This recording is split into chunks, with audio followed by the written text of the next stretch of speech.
1,92 Meter ist Fabio Ferraro und die Frage, die wir uns stellen, können große Männer auf Elektrorollern Platz finden? Fabio sagt eindeutig, ja, das geht. Das hier ist ein besonderes Modell, 45 km/h, gibt es auch als 90 km/h Version. Die ist ein bisschen anders, optisch sieht sie genauso aus und Fabio 1,92 Meter. Du fühlst dich wohl? Ich fühle mich wohl. Vor allem hat man auch eine schön breite Sitzfläche hier. Sag mal bitte, dass wir den sehen. Das heißt, du hast viel Platz für deinen Popo? Genau. Die ist auch leicht ergonomisch geformt. Also hier ist eine kleine Wölbung drin und hier ist dann noch Platz für den Sozius. So, du hast Elektrotechnik gelernt mit Abschluss. Das ganze Thema Elektro bedeutet, es kann die Welt verändern. Die Technik ist weit fortgeschritten. Lithium-Ionen, das große Thema. Lithium-Eisenphosphat ist hier noch nicht angekommen. Das heißt, also hier geht alles um Gewicht, oder? Genau, Gewicht ist ganz wichtig, gerade im Zweiradbereich. Die Geräte sollen ja auch eine gewisse Leichtigkeit haben, Reichweite haben, Agilität haben. Und vor allem jetzt, was bei diesen Modellen halt besonders gut ist, auch der Akku. Der ist direkt unterm Sitz verbaut. Bedeutet Gewichtsverlagerung direkt unterm Fahrer. Bedeutet auch wiederum, Agilität ist besser, Gewichtsverteilung ist besser und das merkt man schon während der Fahrt. Die etwas größeren Roller haben auch viel mehr Kofferraum. Also das merkt man. Also die ganz kleinen Roller, preislich ist das gar nicht so viel Unterschied, aber du merkst, du hast einen größeren Roller. Warum neigen Leute denn zu kleineren Rollern? Also wir haben ja auch schon eben, was haben wir eben gezeigt, den hier, den roten. Genau, den Super Soco. Den Super Soco, der hat jetzt einen ganz kleinen Kofferraum, hat nur eine Batterie, 50 Kilometer Reichweite. Bei dem größeren Modell, da habe ich jetzt mehr Reichweite, aber er ist auch deutlich schwerer, oder? Der ist deutlich schwerer. Der ist jetzt 92 Kilo Leergewicht. Dann Überleg mal, fast das Doppelte. fast das Doppelte. Da kommt jetzt noch der Akku dazu und der wiegt ungefähr 14 Kilo. Zwischen 14 und 19 Kilo um den Dreh. Also wir sind hier definitiv bei über 100 Kilo.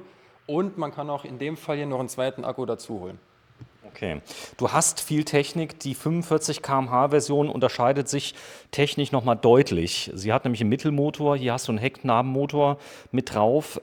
Aber ich sag mal, von der Fahrsicherheit her, man muss sich passiv schützen. Helm immer anziehen, Schutzkleidung am besten. Jetzt fahren Rollerfahrer, sind ja alles richtige Männer, die brauchen keine Schutzkleidung. Wie stehst du dazu? Ich bin selbst Motorradfahrer und ich weiß ganz genau, wie wichtig das ist.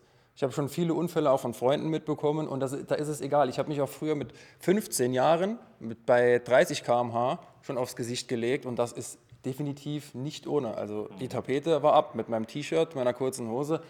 Und wenn man jetzt hier... Es geht um Schürfwunden, die bis auf den Knochen runtergehen, Ja, genau. die lebenslang dir Probleme bereiten können, wo du mit einer einfachen Lederjacke oder einer Schutzjacke, das ist auf jeden Fall zu empfehlen. Also schützt euch, auch bei kurzen Fahrten, ist immer leicht gesagt, bei 35 Grad auf dem Campingplatz, aber ein Helm ist ja Pflicht. Helm ist definitiv Pflicht, ja.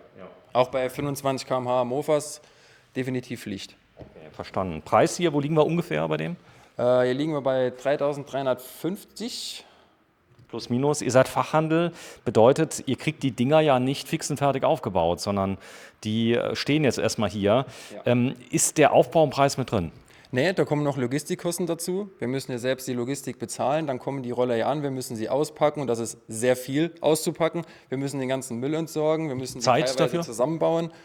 Oh, für einen Roller inklusive Müllentsorgung würde ich und Aufbau 1,5 Stunden bestimmt. Giovanni Ferraro, das ist dein Sohn. Ja, das ist mein ältester, der Fabio. Der älteste Fabio hat Elektrotechnik gelernt. Was war das, eine Handwerkskammerausbildung? Was hast du gemacht? Nee, die Ausbildung habe ich hier in der Nähe gemacht. Im Prinzip, ich will jetzt keinen Firmennamen oder irgendwas nennen. Nein, aber ist es ja so, du gehst zur Berufsschule dann noch dahin? Oder wie Genau, war das? ich war in der Berufsschule. Man nennt das ja mittlerweile duales Studium und so, hört sich alles schöner an. Teilweise Berufsschule, teilweise Betrieb. Und so sieht dann 3,5 Jahre Ausbildung aus. Das heißt, du hast auch Kabelschuhe gefertigt, du hast Schaltschränke verdrahtet, alles. So all das. Du hast auch entsprechend jetzt einen Abschluss dafür bekommen. Ja. War der gute Abschluss? Ich bin ehrlich, aber mittelmäßig. So, aber In der Theorie bin ich deutlich schlechter, beziehungsweise war ich schlechter. Ich habe mich, das ist jetzt auch schon gut 10 Jahre her, mittlerweile tendiere ich schon mehr ein bisschen zu der Richtung Theorie, wo ich mich gerne in Sachen reinlese. Und Beispiel, was liest du gerne? Ja, zum Beispiel jetzt hier der Bereich. Also wenn es jetzt um Akkus geht, um Kapazitäten, wie verhalten sich Lithium-Ionen-Akkus gegenüber Bleiakkus und so weiter und so fort. Das Wichtigste sind ja, die Kabeldurchmesser müssen ordentlich beschaffen sein. Das hier ist ja alles aufeinander abgestimmt. Hier fließen richtig Ströme, oder? Trotzdem, es ist ein bisschen minimiert. Wir haben hier 72 Volt Technik. Ja. Das heißt, je höher die Spannung, desto weniger ist der Strom. Das ist richtig, ja. So, da sieht man das. Also die Kabel müssen jetzt nicht mehr so dick sein. 72 Volt kenne ich aus vielen Bereichen, aber die modernen Autos haben jetzt bis zu 900 Volt. Das hast du gesehen, die da sind. Das ist aber schon Stand der Technik, oder bei Rollern, 72 Volt. Definitiv, das ist schon der etwas höhere Stand der Technik bei 72 Volt. In der Regel findet man ganz oft die 60 Volt Technik. Aber genau, findet jetzt bei uns in dem Fall nicht, aber gibt es auf jeden Fall. Die Spannung kann man ungefähr mit der Kubikzahl oder mit dem Hubraum bei dem Verbrenner vergleichen. Je mehr, desto schneller. Okay, desto schneller. Das heißt, es kann auch mehr Leistung abgerufen werden bei kleinen Kabelquerschnitten. Das ist ja auch das Thema. Man will ja da jetzt nicht ein Riesenkabel durchs ganze Produkt legen, was da ist. Man kann eine zweite Batterie installieren. Man kann auch eine zweite Batterie installieren, genau. Damit kommt man nämlich, diesen muss man dann immer wieder umstecken. Das heißt, man fährt diesen Akku hier leer, steigt ab, steckt um und fährt einfach die gleiche Reichweite nochmal, die man vorher auch geschafft hat ungefähr. Und dann passt das. Okay, das heißt, eine Art Reservekanister, den habe ich da mit drin. Richtig, das ist eine Art Reserve. Man könnte es jetzt auch als kleines Stauffach nutzen. Preis von dem Akku, was kostet das? Ungefähr 1200, 1300 Euro, sowas um den Dreh. Also wenn ich da wirklich jeden Tag zur Arbeit fahre, will quasi meinen Ersatzkanister mit dabei haben. Habt ihr schon Zusatzakkus verkauft? Nein, noch nicht, weil wir jetzt, wie gesagt, erst einsteigen. Probieren Sie erstmal. Wir probieren es, ja, aber ich muss dabei sagen, der Akku kostet rund 1200. Wenn jetzt ein Kunde kommt und sagt, du, ich hätte gerne hier die Maschine und ich hätte gerne 2 Akku, verkaufen wir den Akku mit dem Neupreis von der Maschine um die 900 Euro. Ist ein Sonderpreis, nur in Verbindung mit dem Kauf. Er will jetzt einen zweiten Akku haben. So, ich zeige das mal gerade. Das ist jetzt die Version 45 km/h, Ja. 393. Dann kommen die Logistikkosten mit dabei, 199 Euro, das ist auch ausgezeichnet. Man kann das Ganze als Jobrad, das ist ziemlich cool, finanzieren über den Bruttolohn. Und das machen jetzt immer mehr Leute. Also das, was bei Fahrrädern geht, bedeutet, ich bekomme eine Rate über 36 Monaten. Hier in dem Fall ist es sehr einfach zu rechnen, ca. 100 Euro, die ich dann berechnet kriege, vom Bruttolohn abgezogen. Netto macht das dann je nach Steuerklasse eine Ersparnis aus zwischen 30 und 40%. Warum machen das nicht mehr Leute? Ist noch nicht so bekannt, oder? Nee, ist noch gar nicht so bekannt. Bei Fahrrädern kennt man es, vor allem jetzt in der aktuellen oder Gott sei Dank nicht mehr aktuellen Corona-Zeit war ja Fahrräder ein Riesenhype. Man hat die Dinger ja kaum noch bekommen und gerade in dem Bereich ist dann die Nachfrage nach diesen Jobrädern gestiegen und das hat man auch deutlich gemerkt.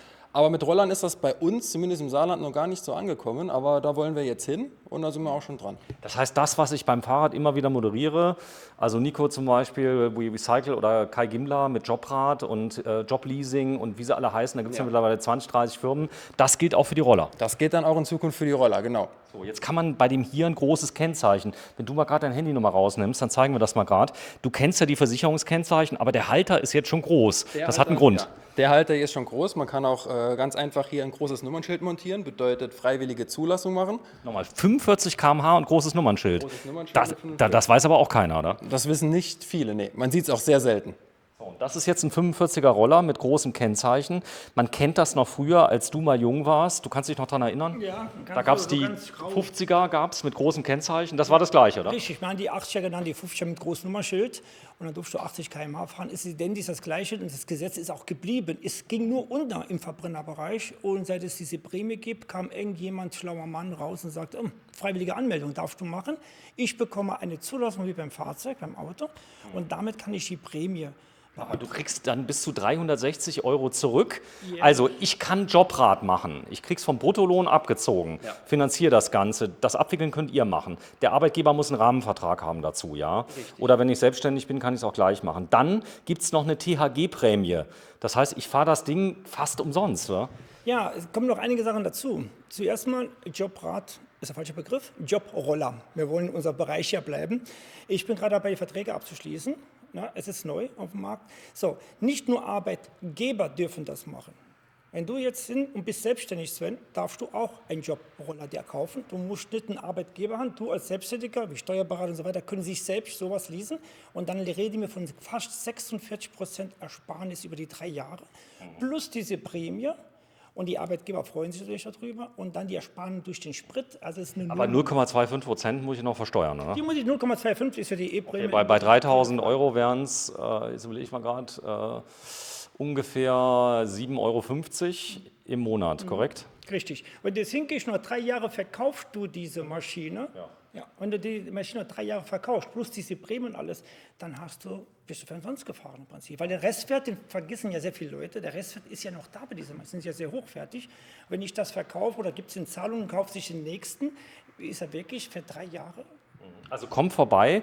Es geht jetzt nicht mehr darum, dass ich mir irgendwas im Internet kaufe. Die gibt es im Internet ja, es gibt immer irgendwas im Internet billiger, du kannst nachgucken. Aber hier kannst du eine Zulassung machen mit großem Kennzeichen. Das könnt ihr liefern ab Werk. Ihr könnt ein Jobroller-Leasing machen, bei dem der Kaufpreis vom Bruttolohn brutto für netto abgezogen wird. Allein die Ersparnis ist schon richtig gut, ja. Und ich muss die Kohle nicht auf einmal hinlegen. Das ist der Vorteil.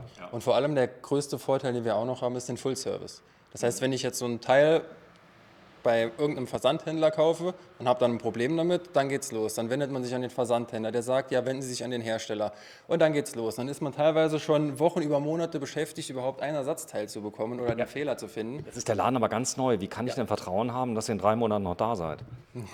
Da muss ich jetzt eingreifen. Ich habe 2002 den Laden eröffnet. Aber nicht hier, sondern du hast mehrere Läden. Das ist mein Konzept und mein Konzept ist über Jahre gereift und wir wissen, was wir tun. Wir haben schon einige Kollegen geholfen, so ein Konzept aufzubauen mit viel Erfolg. Also das steht. Also es geht ja um was anderes. Du hast noch einen Laden, so, der ist in Buß. Den gibt es seit über 20 Jahren. So, das hier ist quasi ein Ableger, das ist dein Sohn. Und das Problem war, am Anfang waren das nur ein paar Roller. Da waren das 2, 3 Stück. Da wurden es immer mehr. Und du verkaufst im Buß Verbrenner. 45er, 125er und so weiter. Also volle Palette. Ich muss dabei sagen, ich wollte eigentlich nicht 2, 3 Elektroroller dabei machen. Wie mein Sohn kam und sagte, du Papa, ich möchte von der Industrie weg. Ich will das mal, was du machst. Habe ich gesagt, dann machen wir richtige und machen ein Ladenlokal auf mit kompletten Fahrzeugen, nur im Elektrobereich, von bis. Eine ganz kurze Frage, der Spruch, ich will so sein wie du, von wem kommt der? Ja, der kommt eher von mir, von bis sie ergänzt. Also er wollte das Gleiche. Ja, ich überlege gerade, ich kenne es irgendwie, ja. So ein Stern. Der Stern, Nee, ich komme nicht drauf. Der Stern ist unter Wasser. SpongeBob. der SpongeBob. Ich will so sein wie du bei SpongeBob. Ja, da gibt es so einen Seestern, der sagt so, ich will so sein wie du. Ja, den Seestern, den kennt man natürlich, den Patrick. Ich bin ja. jetzt ein bisschen von mir selbst enttäuscht, als ehemaliger Riesen-SpongeBob-Fan. Immer alles gucken. Es kann auch sein, dass das nicht stimmt, aber Ich denke nämlich auch, weil ich glaube, ich wüsste das. okay. Ja, aber es ist so, dass es wirklich schon eine Ergänzung. Ich wollte echt keinen neuen Laden aufmachen. Es ist viel Energie verbunden. Ich wollte jetzt nicht wieder mit jemandem Geschäftsführer haben und wie er sagt, ich möchte aus der Industrie raus, weil es zu langweilig ist. Das ist ja schon Aufwand. Du hast deinen Sohn hier, der hat gutes Geld verdient, der braucht ja auch hier ein Gehalt. Dann hast du das Ladenlokal gemacht, ja, verdient auch gutes Geld. Eins verkennst du aber. Viele verkennen das. Die jungen Leute wollen Geld verdienen. Aber das A und O bei der Geschichte ist die Selbstständigkeit, die Zeit, der Spaß. Das Geld ist nicht alles. Die Freizeit, die wir haben und mit vielen Menschen in Kontakt zu kommen, das ist phänomenal. Ich habe früher auch als Makler dem Hehler viel mehr Geld verdient und konnte dann nach 6 Uhr heimgehen und konnte gut schlafen, was lange nicht mehr so ist. Aber ich werde das nie mehr hergeben, diese Lebensqualität mit Kunden zu reden, was wir jetzt gerade hier machen, ohne dass jemand ein Kreuz ist. Und das hier ist ja ein Werbevideo, wir werden ein bisschen zeigen. Ihr seid wirklich an einem tollen Ort, nämlich in der Lindenstraße 25a, Hauptstraße in Wattgassen. Wattgassen kennt ja jeder hier im Saarland, die Öffnungszeiten 10 bis 18 Uhr, außer mittwochs und samstags 9 bis 13 Uhr. Ja, jetzt stehst du hier vor deinem, ich sag mal, Roller. Das Coole war, ihr habt am Samstag aufgemacht, ihr habt direkt schon ein paar verkauft, oder? Ja, wir hatten einen super Start. Bin ich auch wirklich stolz drauf. Sind schon ein paar sind weggegangen. Okay. Und jetzt, heute am Montag, geht es dann richtig los. Jetzt kommt der Alltag und jetzt kommt die Vorbereitung. Ich bin gespannt auf jeden Fall. Das Datum heute? Heute ist der 6. 6.3.2023. Die EK1, also informiert euch bitte. Dieser Roller hier hat Full LED. Zeig mal bitte. Das heißt also, die Beleuchtung ist komplett mit Fernlicht.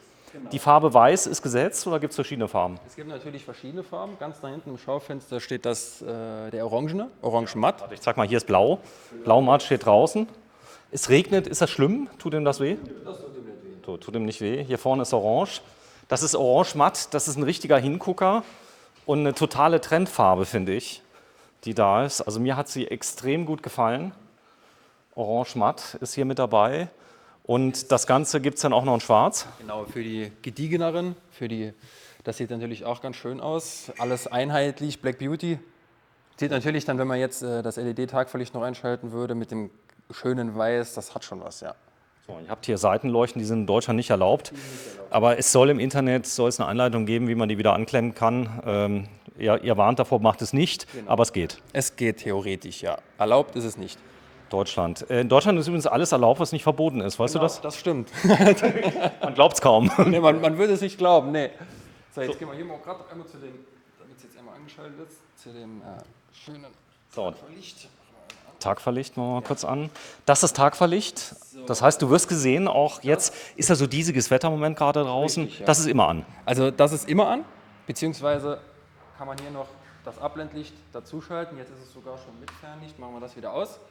Das bedeutet, hier sind 3 LED-Module. Abblendlicht ist in der Mitte. Und wo ist der Schalter? Das wäre das Fernlicht. Und der macht hell? Der macht sehr hell, ja. Also das ist wirklich schon, allein schon, ich weiß nicht, ob man das auf der Kamera, Hier sieht man es. ob man, genau hier. Ja, hinten sieht man das Fernlicht. Bisschen schattig jetzt. Aber allein schon das Tagfahrlicht ist jetzt im Verhältnis zu dem einen oder anderen Roller hier schon deutlich heller. Du hast große Reifen, das ist natürlich ganz wichtig. Abrollumfang ist Komfort. Ist der vorne ein bisschen größer wie hinten oder täuscht mich das? Vorne 14 Zoll, hinten 13. Okay, das heißt, du hast vorne sehr viel Stabilität am Rad. Auch so irgendwelche Bodenschwellen und so weiter, die tun dann nicht immer direkt weh. Genau, die tun eher weniger weh, vor allem weil wir hier ein Vakuumreifensystem haben bei den Horwins. Das bedeutet, da sind Luftkammern drin in dem Reifen. Das Material an sich ist deutlich dicker. Bedeutet auch, dass man weniger Verschleiß hat. Die Reifen halten länger, die können auch mit etwas weniger Luftdruck gefahren werden und sind trotzdem sicher. Weniger Luftdruck bedeutet auch mehr Haftung am Boden. Das bedeutet auch bei regnerischem Wetter, so wie jetzt, eine bessere Haftung. Das ist wichtig. Vakuumreifen, nie gehört. Die halten lang, oder? Die halten schon deutlich länger als normale Luftreifen, ja. Die haben einen leichten Pannenschutz mit drin? Die haben einen leichten Pannenschutz. Das bedeutet, wenn man sich mal einen Nagel reinfährt oder so, dann verfestigt sich das Ganze wieder durch so eine Art Flüssigkeit. Und ja, man kann einfach weiterfahren. Du sagst, das hier ist schon ein bisschen der Mercedes unter den Rollern, den Elektrorollern. Der Tesla habt ihr es genannt. Der Tesla, genau. Ja. Der Tesla. Bei die Spaltmaße. Bei dem sind die Spaltmaße absolut top. Deswegen habe ich extra den eben als Beispiel genommen. Wenn man jetzt wieder hier schaut, das ist alles super verarbeitet. Auch hier unten, da kann man wirklich überhaupt nicht meckern. Ach, wenn man sich hier das Ganze anschaut, alles bündig, auch hier mit den LED-Leisten. Also das sieht schon wirklich super aus. So, Blinker ist auch LED. Das ist übrigens ein schönes Detail. Das ist der Sozia, die Raste. Die Fußrasten aus Aluminium. Wenn man die wieder zumachen will, muss man genau den Rastpunkt, den hört man und dann rastet der. Das war's. Wenn man nämlich einfach durchdrückt, funktioniert es nicht, aber klack und er hält. Bisschen Gefühl. Genau. So, hinten das Kennzeichen ist beleuchtet. Das ist wichtig für die Zulassung mit großen Kennzeichen. Auch hinten hast du rundum LED. Das ist wichtig. Dann hier in dem Fall ein Hecknabenmotor, der ist wartungsfrei, muss man schon sagen, oder? Der ist, ja sicher, der Motor selbst ist wartungsfrei. So, das ist hier mit dabei, ein Hauptständer. Hauptständer ist auch dabei. Finde ich ganz wichtig, wenn es mal länger steht, weil dann weiß ja nie. Wenn der Hauptständer draußen ist, bekommt man ihn auch nicht eingeschaltet, kennen die Motorradfahrer. Ja. Es geht erst, wenn er oben ist und ansonsten... Bob ist Also oben und oben ist er. ein ausgewachsener Roller. Das ist jetzt kein Spielzeug mehr, wo ich auf Gewicht unbedingt achten muss, sondern das hier würde ich dann eher schon unter dem Begriff, ich sag mal, Spaßmobil für Wohnmobilliebhaber, die auf einer Insel schon mal einen Weg 50 Kilometer mit 2 Batterien geht, oder? Das geht. 50 Kilometer ein Weg geht auch ganz einfach mit einer Batterie. Weil dieser Roller, der kommt realistisch gesehen um die 80 Kilometer weit. Auch bei schlechterem Wetter, bei kälterem Wetter und wenn man etwas schwerer ist. Das schafft er. Alarmanlage ist eingebaut? Der hat keine Alarmanlage. Aber das Pieps, das du eben gehört hast. Eine Wegfahrsperre? Oder? Was ist das? Rückwärtsgang. Ja, für zum Rangieren, weil er ein bisschen knuppiger ist. Ich kann normaler vorwärts fahren. So, dann habe ich hier einen Knopf, drücke ich drauf und dann kann ich hier in die Parklücke rangieren, ohne mir Kraft und mehr Rücken doppelt zu. Also besonders interessant ist das natürlich am Berg, wenn du da etwas steiler bist, wo du da bist oder du hast einfach mal keinen Bock oder willst einfach mal den Leuten zeigen, dass du einen Rückwärtsgang hast. Du hast einen. Ist einer drin, wie gesagt, es ist sehr gut, wenn man mal in Parkplätze, wo Fahrräder stehen, reinparken will. Da brauche ich nicht den Heck immer rumzuwerfen. Da drücke ich einfach hier drauf und dann kann ich hier durch. Mit dem Piepsen ergänzen, weil das Piepsen ist das Blinkersignal. Warte mal ganz kurz, bitte. Ach so, es gibt ein Blinkersignal. Genau, die Motorradfahrer werden das wahrscheinlich auch können oder auch die Rollerfahrer. Das finde ich super übrigens. Ja, und man vergisst extrem oft, und das kenne ich von mir selbst, den blöden Blinker auszumachen. Wenn man, Nicht nur wenn man das, nicht hört. nicht nur den Blinker auszumachen, was ich wichtig finde, ist beim Abbiegen, du hörst ja diese Roller nicht mehr. Das ist ja anders wie bei den 50er-Rollern, die Ja, hörst du ja schon ja. auf 100 Meter gegen den Wind. Richtig. Und das hier, Also auf Stufe 1 ist er quasi fast unhörbar. Die Reifengeräusche hört man natürlich immer, logisch. Auf Stufe 3 wird er schon hörbarer, aber natürlich trotzdem deutlich leiser als ein Verbrenner. Das ist ja ganz klar. so, der ist jetzt zugelassen. Kann man den tunen, theoretisch? Oder? Den kann man nicht tunen, nee. Den nicht. Also zumindest ihr wisst nicht, wie es geht? Nicht. Noch nicht, sagt er. Aber ist auf der Suche. Man ist auf der Suche. Also bitte nicht tunen. Also viele fragen ja, geht das nicht? Denn du kommst aus der Tuner-Szene und ihr habt dann ein nicht zugelassenes Kraftfahrzeug. Das hier ist zugelassen. Das kommt mit der COC. Was ist eine COC? Das sind Papiere für Europa, genau. Genau. Damit kann ich zum Beispiel auch oft in der Schweiz auch zulassen und so weiter. Habt ihr Kunden auch im Ausland, die schon kaufen? Ja, aber in Frankreich, wir sind ja grenznah an Frankreich, aber der Aufwand ist so hoch mittlerweile, da habe ich mich ein bisschen. Schweizer rufen uns sehr oft an, Österreicher rufen uns an, als wären wir die Einzige auf der Welt, was ja schön ist.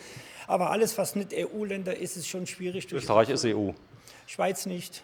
Schweiz nicht, Ja, ich okay. gebe von der Aber Frankreich Schweiz. ist auch EU. Ja, aber durch die neuen Gesetze, die wir haben, für die Verzollung, müssen wir mit Berlin reden. Das ist also wirklich kriminell geworden. Gerne machen wir es. Also die Schweiz nicht, aber Österreich, Frankreich, ja, COC genau, und so das weiter. geht. Ansonsten könnt ihr euch die selber besorgen in der Schweiz. Dafür habe ich aber viele Schweizer Roller gesehen, die es in Europa nicht gibt. Ja, so ist es.